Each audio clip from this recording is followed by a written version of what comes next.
And I'll sort of show you the sort of thing that I do. This is the Time Traveller's suitcase. It's basically a holder for a super powerful computer called Tim 9000. He is a relative of HAL 9000 from the movies, which is obviously a little bit worrying, but if you look very carefully at this little sticker here, see,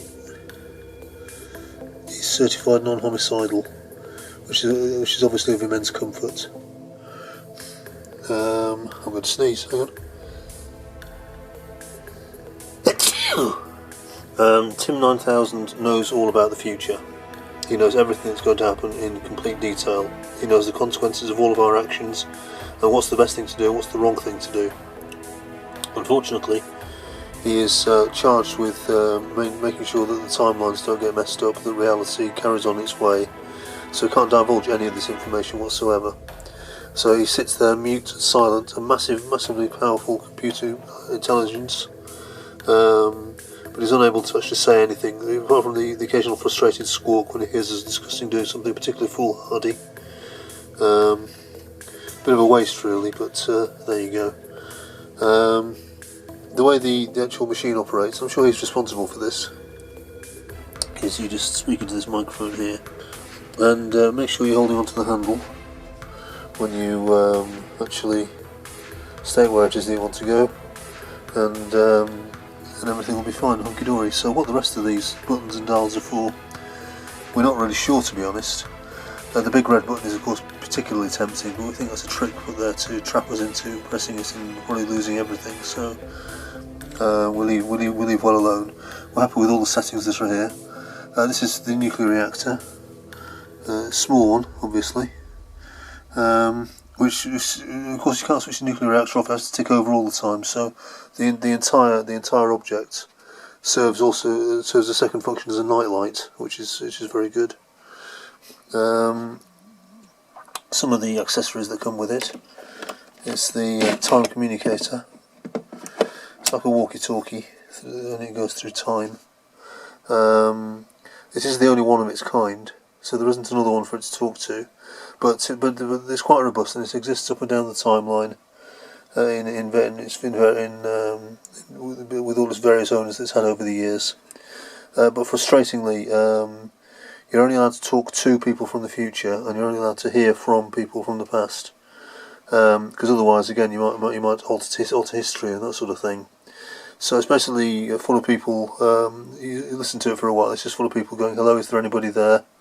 And I don't think it works. Let's put it away. And a lot of silence. So it's a bit of a waste of time, this really.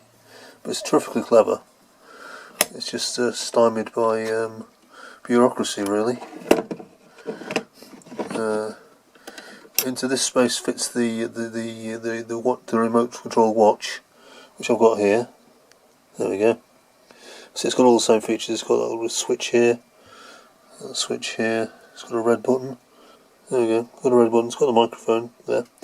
So you can operate the thing remotely, but in order to actually use the thing, you still have to hold it by this handle in order to actually travel in time. So it's not terrifically inconvenient to reach over here and reach these things, but it's nice that they went to the trouble to make that. There is a ray gun, of course, which there always is with my creations. We've also got a bunch of other accessories. We've got a screen here which shows basically technical nonsense all the time. We're not sure what it's for, but it doesn't seem to matter. What we have got here is, as well as sort of Tim's mainframe, we've got the bullet time gun, because we don't like people using ray guns, so we installed a bullet time gun which automatically puts you into extreme speeds you up incredibly, so bullets seem to be travelling in slow motion towards you, which is always dramatic and always interesting. And we've got a long coat packed away somewhere to use it with. These are the time flies. If you're having a day where things are dragging a bit, just release a couple of time flies and you'll find the whole day will go much quicker. I don't release too many, otherwise you might exhaust your entire lifetime, but there you go. This is the Carpe Diem time grabbers. So should you literally want to seize the day, this is the implement you seize the day with. And I've got a filing cabinet full of good days now, which is always a comfort. I stole them from other people, but everybody's got a few days in their lives that they can't remember, and it doesn't seem to do any harm. I think finally we have the time gentleman please bell, which is for when you've had enough of this sort of nonsense. You just ring that, and it's all comes to a nice stop. Obviously, there's quite a responsibility in using time travel. My top tip for would-be time travel is, if you do irrevocably alter history or reality, just keep stum about it, really. Nobody's interested in changing things back to the way they were before.